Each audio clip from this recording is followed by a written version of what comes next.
নমস্কার সকলকে, আমার ঘরোয়া রান্না চ্যানেলের আরও একটি নতুন রেসিপি ভিডিওতে আমি আপনাদের অনেক স্বাগত জানাই। আজ আমি আবারও একটি নতুন রেসিপি নিয়ে আপনাদের সাথে শেয়ার করতে চলে এসেছি। আজ আমি বানাবো গাজরের মিষ্টি, যেটা হয়ে যায় অত্যন্ত তাড়াতাড়ি আর খেতে হয় অসাধারণ। চলুন দেখে নিই কীভাবে বানাই এই সুস্বাদু গাজরের মিষ্টি। গাজরের মিষ্টি বানানোর জন্যই প্রথমে আমি কিছু পরিমাণ গাজর নিয়ে সেগুলোকে ছুলে পাতলা পাতলা করে কেটে নিয়েছি। তারপরে এই কেটে রাখা গাজরগুলো আমি পেস্ট করে নিলাম। গাজর পেস্ট হয়ে গেলে আমি আরেকদিকে নিয়ে নিলাম 2 কাপ পরিমাণ ময়দা, যা আমি আগে থেকেই চেলে নিয়েছি, আর বসিয়ে দিলাম কড়াই গরমে। কড়াই গরম হয়ে আসলে তাতে দিয়ে দিলাম 2 চামচ পরিমাণ ঘি।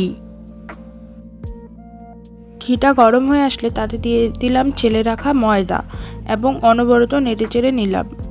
মোটামুটি 5 মিনিট নেড়েচেড়ে নিয়ে আমি ময়দাটাকে আরেকটা পাত্রে নামিয়ে নিলাম। তারপর আবার কড়াই গরমে বসিয়ে দিয়ে তাতে 1 চামচ পরিমাণ ঘি দিয়ে পেস্ট করে রাখা গাজরটা দিয়ে দিলাম এবং সেটাকেও অনবরত নাড়তে থাকলাম। গাজরের জলটা শুকিয়ে আসলে তাতে দিয়ে দিলাম 1 কাপ পরিমাণ দুধ এবং দুধ দিয়ে আবারও ভালো করে নেড়েচেড়ে নিলাম। মিশ্রণটাকে ভালো করে না নাড়লে কড়াইয়ের গায়ে লেগে যেতে পারে, তাই অনবরত নাড়তে থাকতে হবে। তারপর দিয়ে দিলাম 1 কাপ পরিমাণ চিনি এবং আবারও নেড়েচেড়ে নিলাম। এবার দিয়ে দিলাম কিছু পরিমাণ ময়দা, যাতে গাজরের পুরটা আঠালো হয়ে আসে, এবং ভালো করে নেড়েচেড়ে নিয়ে একটা পাত্রে নামিয়ে রাখলাম এবং ঠান্ডা করে নিলাম।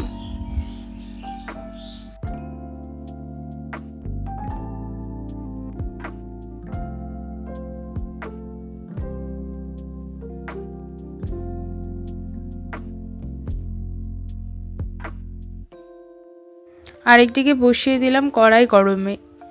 কড়াইটা গরম হয়ে এলে তাতে দিয়ে দিলাম 1/2 কাপ পরিমাণ জল ও 1 কাপ পরিমাণ চিনি। আর আরেকদিকে আমি ময়দা আর 1 প্যাকেট গুঁড়ো দুধ মিশিয়ে নিলাম। তারপর সেই চিনি শিরাটাতে দিয়ে দিলাম। নাড়তে নাড়তে যখন ময়দাটা একটা ঘন মিশ্রণে পরিণত হবে, তখন সেটাকে একটা পাত্রে নামিয়ে নিলাম। তারপরে মিশ্রণটা আমি ঘি মাখানো একটি চাকিতে নিয়ে নিলাম এবং বেলন দিয়ে আস্তে আস্তে করে বেলে নিলাম।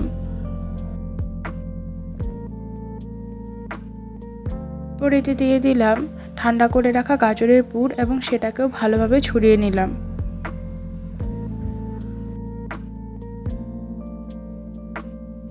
তারপর এটাকে আস্তে আস্তে করে সাবধানে রোল করলাম। আমার কাছে প্লাস্টিক র্যাপার ছিল না, তাই সেটা আর ইউজ করতে পারিনি, হাত দিয়ে করে নিয়েছি। তারপর ছুরির সাহায্যে 2 টুকরো করে নিলাম এবং আবার গোল করে নিলাম।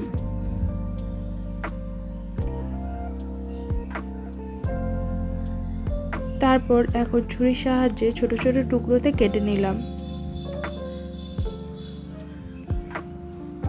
দেখুন, এভাবে কেটে নিয়ে কি সুন্দর আমি গাজরের ও ময়দার একটি সুন্দর মিষ্টি তৈরি করে নিয়েছি। এটা খেতে অসাধারণ ছিল।